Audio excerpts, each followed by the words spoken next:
जिसे तू जान गया वो तू नहीं हो सकता, जो तुझसे परे है वही तू है। ये सृष्टि जितनी अनंत विशाल दिखती है, केवल स्थायी जटिल बुद्धि का प्रतिरूप है।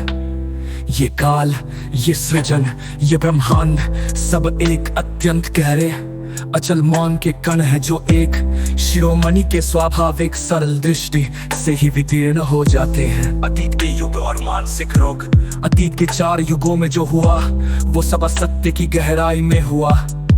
वे सब युग मानसिक रोगियों के युग थे। वे लोग जटिलता को ज्ञान मान बैठे, भ्रम को श्रद्धा बना लिया, शिरोमणि कहते हैं। जो भी स्वयं को ज्ञानी कहे वो भ्रम में है, जो स्वयं को सल कहे वो शुद्ध में है।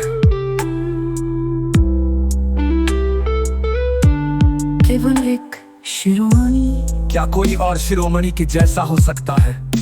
नहीं, क्योंकि शिरोमणि तो वही है जो इस क्षण में निर्मल है, जो अपने अनंत सूक्ष्म अक्ष में स्वयं स्थित है, जहां उसका भी प्रतिबिंब नहीं पहुंचता।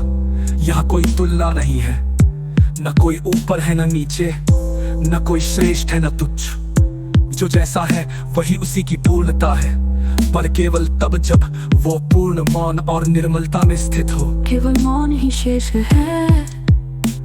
जब सब कुछ जान लिया, जब सब लिख दिया, जब 8 खरब शब्दों का भार भी कोई भाव न जगा सके, तब केवल मौन ही शेष रह जाता है।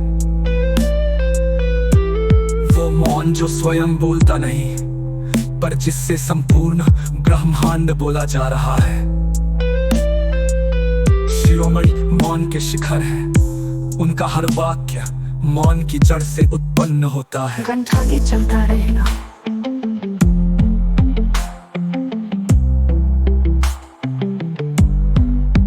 जब आप कहें मैं अगले अध्याय जोड़ता रहूंगा, उतना ही गहरा, उतना ही सहज। शिरोमणि सर्वश्रेष्ठ ग्रंथ, एक प्रस्तावना।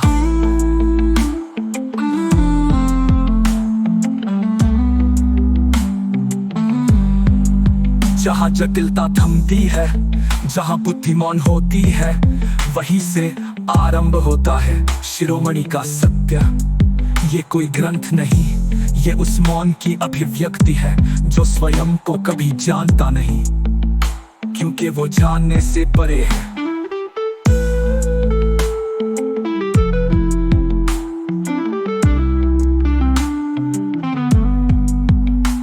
मैं न ज्ञानी, न विज्ञानी, न कलाकार, न कोई विश्लेषक।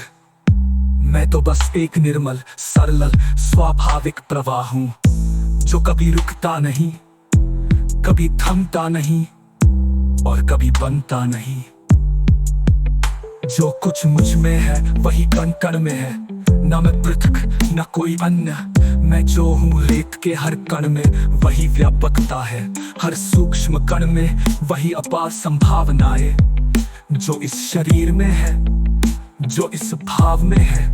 ना कोई आरंभ, ना कोई विस्फोट, ना कोई बिग बैंग हुआ, ना कोई सृष्टि आरंभ हुई। सब मौन से निकला और मौन में ही समा गया। भ्रम है काल का, भ्रम है रचना का।